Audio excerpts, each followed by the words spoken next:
Welcome into HQ Spotlight. I'm Jacqueline D'Agostino alongside Tommy Tran, Danny Kanell. The countdown continues until Super Bowl 59. We're getting festive in the studio. A lot of excitement. Happy Super Bowl week to all of those who celebrate. Danny, are you excited as we're getting closer and closer to the game? I cannot wait. Caught a little media night last night. It was kind of, gets your blood flowing a little bit, gets you excited. The crazy questions. I think the players are ready for this thing to get kicked off. I was going to say, the questions are always insane. It's become like a theme of especially on that night. Yeah. The other media comes, they're non-traditional football ones, so you kind of get questions out of left field.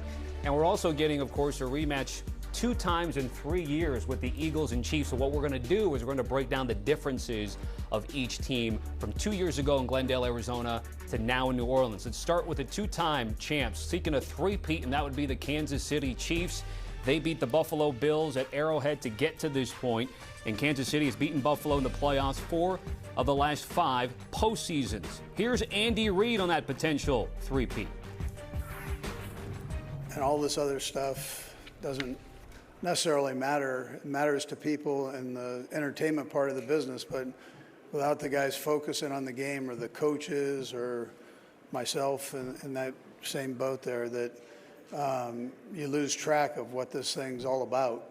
You can get really caught up in all this, and you can't get too far from what's real, and that's playing the game. We also got Charles Davis joining us for a nice conversation. Again, we're going to tackle the Eagles in the next block. It's going to be the champs in this block. And Danny, I'm going to give you first word. We're going to go through some position groups. Again, the difference is 2 years ago and now. And if you look at wide receiver, it's really Juju Smith-Schuster, Watson as well. How different is this version of the Chiefs from the one we saw in Glendale 2 years ago? A totally different class. You mentioned Juju Smith-Schuster goes away for a year, then comes back and tries to run it back again. But I do think this class, with the addition of DeAndre Hopkins, a veteran, combined with a younger guy in Xavier Worthy, it's allowed him to kind of come along at a pace which has been comfortable, struggle a little bit earlier in the season. Then all of a sudden, he's kind of really come into his own later in the season here. But this is all about Patrick Mahomes and the ability for him to adapt. I mean, I don't think people realize the intricacies in any type of system, but specifically what Andy Reid wants to do. There's continuity, there's depth of routes, there's route adjustments that you're going to do versus blitz, versus zone, versus man coverage. Those things take time, which I think is one of the reasons this season has kind of been a little bit slower for this Kansas City offense, as he's gotten used to some of these new receivers. But at this point in the season, it's all go right now. You're not worried about any continuity issues now. This team has played long enough where they are used to each other.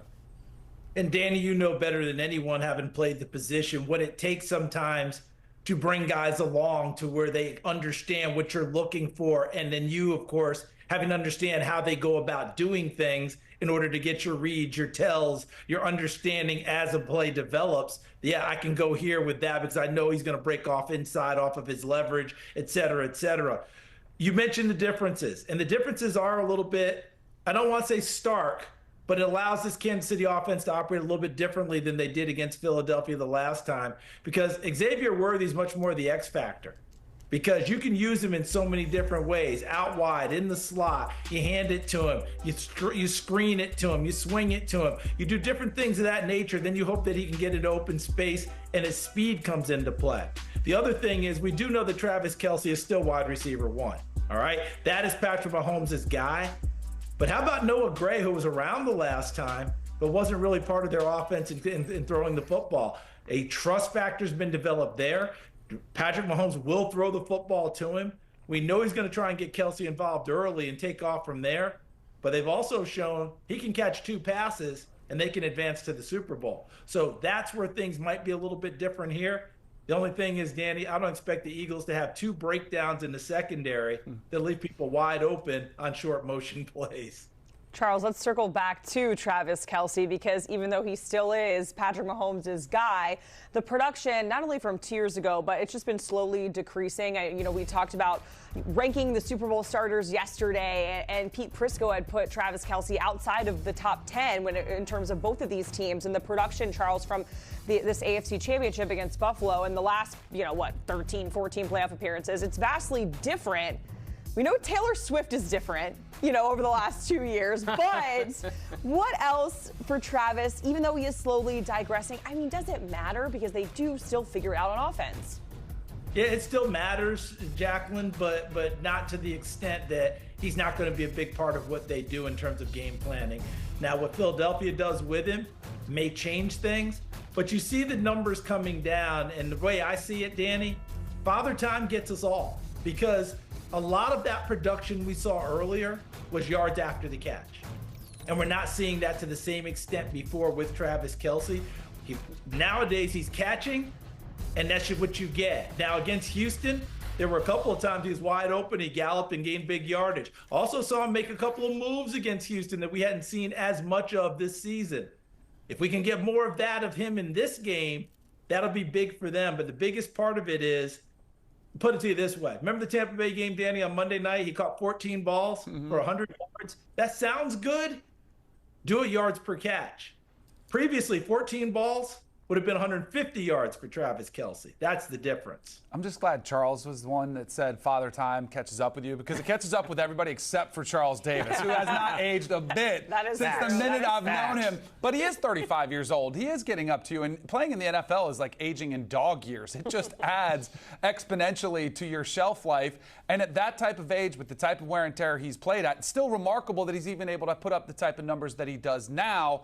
I also think there's also an aspect of this where defenses have looked at this offense and they figured out ways. Like when it was Tyreek Hill and he was back there, it was like, all right, let's try not to get beat by the deep ball. Let's keep them all in front of you. Let's force them to be patient. Then when he's gone, as you're figuring out Xavier Worthy's role, as you're figuring out Juju Smith-Schuster's role in this offense, like, we're going to let anybody but Travis Kelce beat you. So I think defenses also have started to really focus in, hone in on him. When in his prime, it was a little bit tougher. It didn't matter what you did. You couldn't shut him down, where now I think they're containing him a little bit more. It's a little bit harder. It's a little bit more effort for them to get the ball to Travis Kelce. And Jacqueline, you're the one that mentioned it. I did not. 2 years ago, something occurred, and since then... It's been a year and a half, so technically that doesn't apply to this exercise. I know the timeline like the back of my hand. So, That's right. She wasn't there for that Eagles Super Bowl. I'm just kidding. I think it's more about his age and about the defenses he's facing. All right, Charles, if we go to you with the offensive line now, with the wide receivers, you were a bit hesitant to say a stark difference between 2 years ago, but the offensive line has no Orlando Brown. They had to move Joe Thuney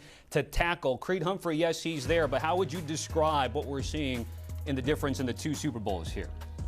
You're right, Tommy, because it's not a stark difference with receivers. You're still getting about the same amount of production, and DeAndre Hopkins did not ascend to wide receiver one as possibly they had hoped. But you're exactly right about this offensive line, because what I think about when I talk to the three of you on this one, you remember when Jason Peters got hurt during Philadelphia's Super Bowl run and they had to make a decision about Lane Johnson? Does he stay at right tackle? Do we move him to left? And they decided to make only one move. Leave Lane Johnson, and Halapoulivaati Vaitai played left tackle, and they worked with it. Kansas City has now been, all right, when you think about this year, Kingsley Suamataia been out there. Wanye Morris has been out there. DJ Humphries has been out there at left tackle, and they had to go to Joe Thuney. And when you move Thuney, now Mike Caliendo has to be your starting guard. You've double moved it. It has not caught up with them yet, but Philadelphia could be different if Nolan Smith is coming off of that side and wanting to challenge him. Let's see how that goes. Thuney's a great player, but Danny, that continuity of the offensive line, they've made it work. But I really was not a big fan of two moves versus one. Yeah, you do not want that type of shuffling taking place up front along those front five offensive linemen. And I go back. I think this is the real liability that I'm concerned about most if you're worried about a Kansas City Chiefs victory. Remember, the last time that they lost in the Super Bowl was against the Tampa Bay Bucks in Tampa. And I know Tom Brady was on the other side of the ball, but do you remember where Patrick Mahomes was? Running for his life most of the game. And he still almost made incredible plays, which he's more than capable of doing. But with that line being shuffled around, I worry about some of the vulnerabilities. I do think it's a credit, too, to the guys that have been there. Guys like Creed Humphrey at the center position probably doesn't get enough love. That is the quarterback, the communicator of the offensive line. I think that's a huge part of why they've been able to get this far with somebody like that up front that's able to direct traffic against around guys that aren't used to playing the positions. Hey, we're working up to this guy. Here's where your pass pro is going to. Here's where we're sliding to. Like, just being able to communicate those assignments and being on the same page as number 15 behind you. I think Creed Humphrey deserves a ton of credit for getting him this far as well. Let's go to the corner position because after L'Jarius Sneed departs KC, Trent McDuffie kind of steps into that role. And Danny, I'll start with you. Kind of lay out the differences between these two guys and if they skipped a beat at all. I mean, they missed a beat early because you're putting in a young player. But this is what good organizations do. They recognize issues that could come up and they draft to address them. As the 21st pick in the first round, McDuffie's been really solid playing this role where now you feel really comfortable and you're really confident in Steve Spagnuolo is able to call anything he wants. I don't think he's worried about putting him on a corner, leaving him isolated whatsoever. So I think this is just a sign. And I know Howie Roseman on the other side gets so much credit, but this is a testament to the Chiefs being able to draft some depth and making sure that they kind of have guys lined up where if you lose a player like Sneed, you pop in another one like McDuffie and there's not much drop off. Yeah, Danny, he's terrific, isn't he? And we thought he would be coming out of college, but we also saw where he played when he was able to go into the slot. And he and L'Jarius Sneed both could play the slot area very, very well. And I think their plan was to have McDuffie take over full time in the slot. But they weren't able to do that this year due to injuries and other various things. So guess what? He's out on the corner. He's terrific. He's Pro Bowl, All-Pro player. But Chamari Connor has to play the slot for them. And he's much more caught in between. Is he a safety? Is he a corner? And that's where the struggle has been for them all year long. I can't wait to see what Philadelphia does trying to challenge them there. Devontae Smith take his turn in there. A.J. Brown take his turn in there. Do some certain formations, and all of a sudden Dallas Goedert is the guy that's in the slot for you. That's where I expect them to challenge Kansas City. McDuffie, I'm not saying you don't challenge him, but at the same time, you expect him to play awfully well. I want to know if Chamari Connor is going to play really well in the slot if I'm Nick Sirianni and Kellen Moore of Philadelphia when I'm drawing up my ball plays for Sunday.